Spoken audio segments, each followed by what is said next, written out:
اعوذ باللہ من الشیطان الرجیم، بسم اللہ الرحمن الرحیم۔ شروع اللہ کے نام سے جو بڑا مہربان اور نہایت رحم فرمانے والا ہے۔ صلی اللہ علیہ وآلہ وسلم۔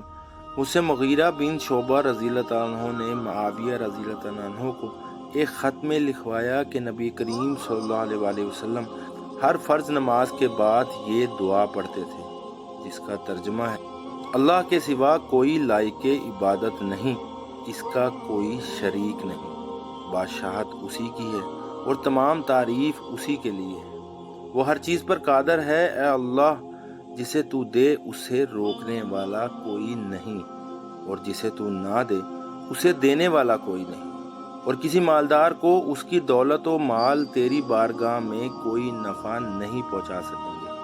شعبہ نے بھی عبد الملک سے اسی طرح روایت کی ہے۔